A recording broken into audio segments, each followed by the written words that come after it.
Wait. So we got a county budget to go through as well? How's it going, y'all? Aiden Anderson here with the Moscow Minutes. The whole of the city council meeting this past week was shorter than the video we put out last week.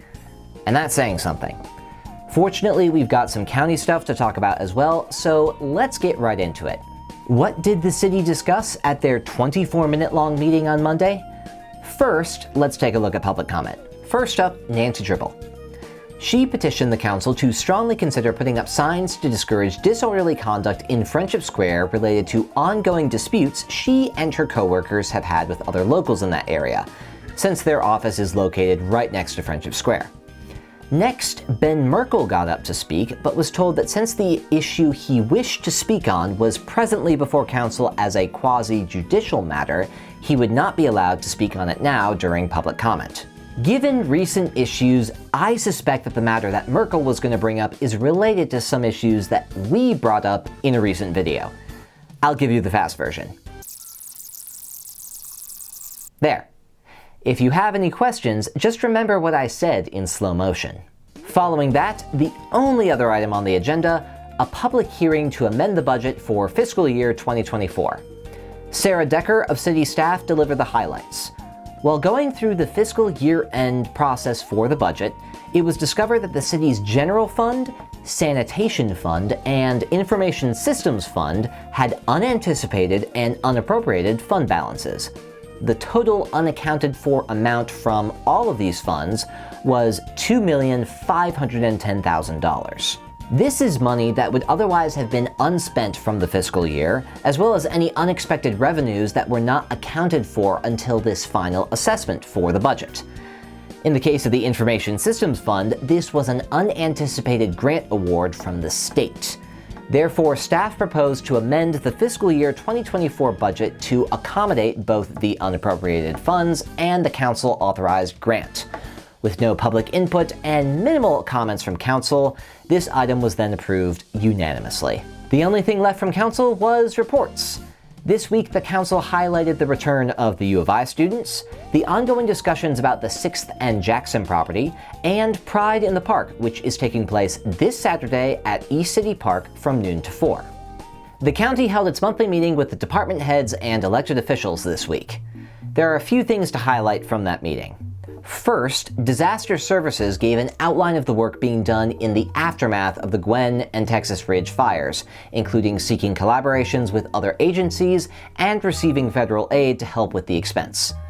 The sheriff also spoke about his department's efforts to help fight the fires, mentioning that 40 or so houses are known to have burned in the fires, though none in Latah County. The head of facilities mentioned the rearranging of some county mailing addresses and P.O. boxes related to the recent reshuffling of county departments to some different buildings. This may impact your own interactions with the county if you have mail to send them in the coming weeks. So just be aware of where you need to send things, and if you can, for the time, it might make sense to deliver your papers in person. For the last few highlights, the fairgrounds head reminded everyone that we are less than 25 days out from the Latah County Fair, and the county clerk reminded everyone about the county budget hearing taking place this coming week, and that on the election side of things, September 6th is the final day for candidates to withdraw from the race or submit as a write-in in order to appear as an option on the ballot in November. Speaking of the county budget, let's take a look at what they got. Like the city of Moscow, Latah County also has to come up with a yearly budget, host a number of workshops on it, and approve a final version at a public hearing. In this case, the public hearing for the county fiscal year 2025 budget is at 3 p.m. on August 27th at the county courthouse. Unlike the city of Moscow, citizens of Latah County won't be getting a put-together packet of the budget with predictions for the coming year and explanations for financial categories and decisions made. What we have instead are more or less just the budget spreadsheets. Fortunately, the county budget is much smaller than the city's, so we have fewer pieces of paper to go through for this one. In fact, the county has been so kind as to feature a comprehensive summary of the budget details on their public hearing announcement for the budget, which means we have most of our information in one place. Let's take a look. In fiscal year 2024, the total budget for Latah County was $28,639,232.26. Going into fiscal year 2025, they are looking at a proposed budget total of $32,728,519. That's an increase of about $4,089,286. Now, what's interesting about that increase is this.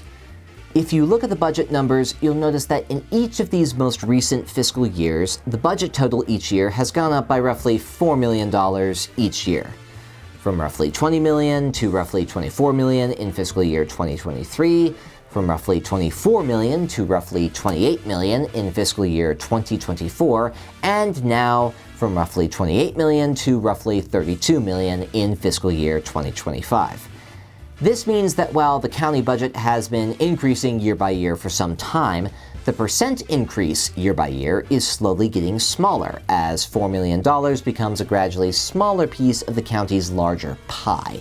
Now, why this regularity when it comes to new budget increases? Well, part of it has to do with the fact that the county receives a significant portion of its funds each year from the state, and the way those funds are paid out is determined at that level. The state also makes some determinations as to how the county can levy taxes and what those monies can be used for. So, in a lot of ways, the county is simply responding and adapting to state orders rather than functioning as a more independent entity. With that, let's take a look at some details from this year and compare it to previous years. The budget worksheets are split into categories by project and service, and those categories are in turn summarized in terms of county employees' salaries, benefits, and additional expenses such as maintenance, travel, or materials. These three categories are themselves totaled for the county in a separate row. We'll start there. In fiscal year 2024, county salaries totaled $11,154,883.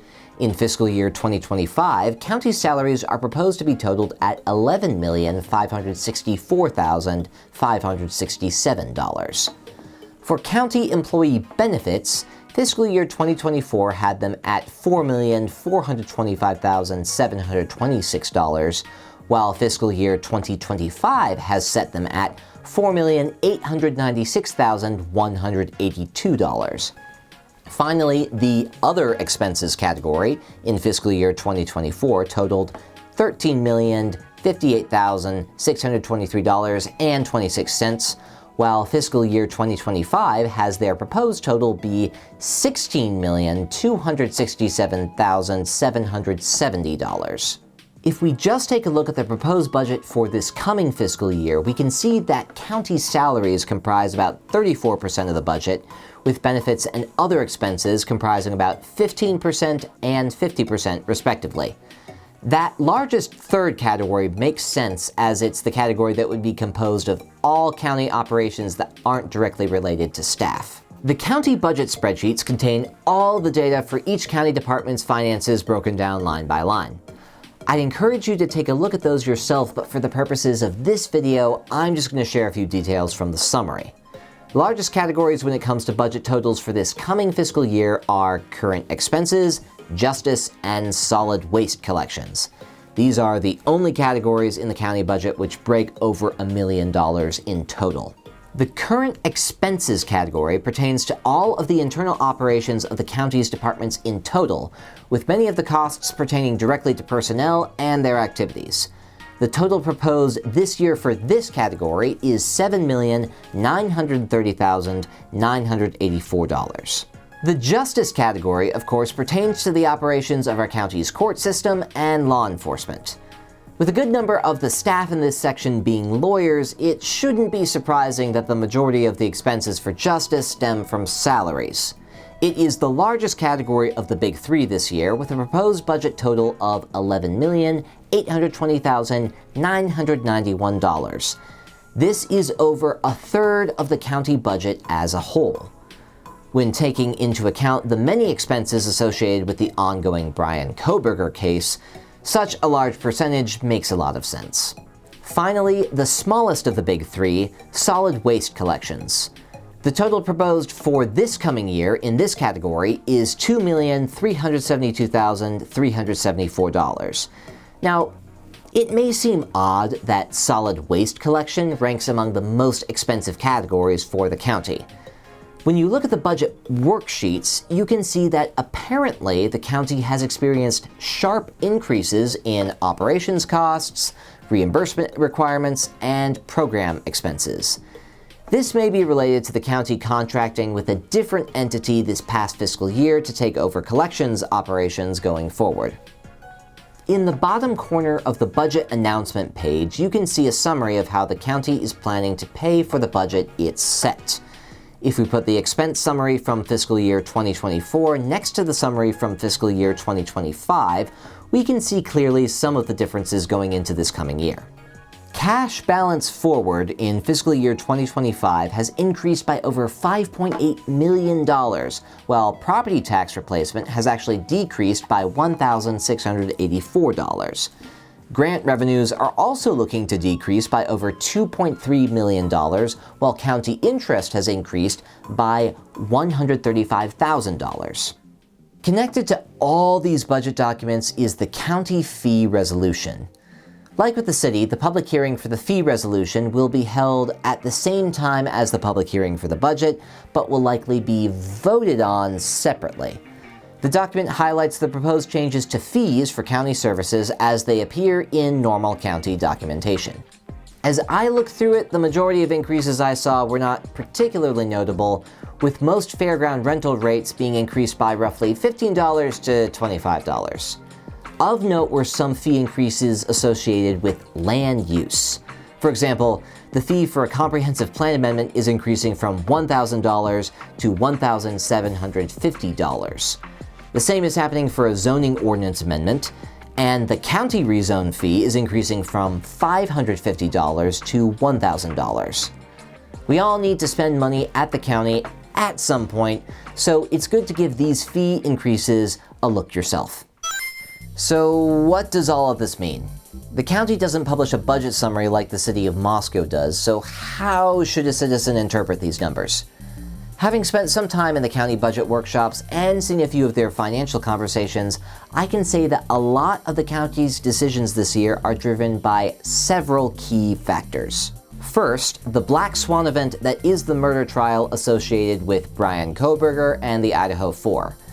While the murders may have taken place in Moscow, the county is the entity responsible for the costs associated with it, including attorney fees, travel expenses, evidence analysis, and prison costs.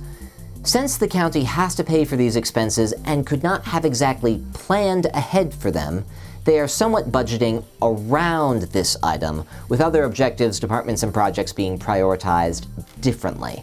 The trial's not the only factor. State pressures and inflation have significantly more power to constrain the county's spending because the county has less funds available to it and must respond more directly to changes in state policy. In their meetings, this means that the commissioners have more recently emphasized their desire to use county funds to maintain employees' salaries at market viability when they can, a desire that could get set against the desire to expand county projects and infrastructure. As a whole, the budget tells us that the county is a more financially stretched entity than the city of Moscow, though both bodies of government would claim that their financial practices are driven by the constraints set on them by the state and nationwide economic downturn. The impact on the county side of things will be mostly felt by those that live in the rural cities, such as Potlatch, Deary, and Kendrick, as these rely on the county directly for most, if not all, of their regular governmental services. One thing the county has on its side is its consistent practice of applying for outside grant funding, which should help lift some of their financial burden for particular projects. Another is that the Kohberger trial is set to begin and perhaps conclude before the end of the fiscal year, so our next budget could look very different with that item no longer being a factor. Alright, y'all still with me?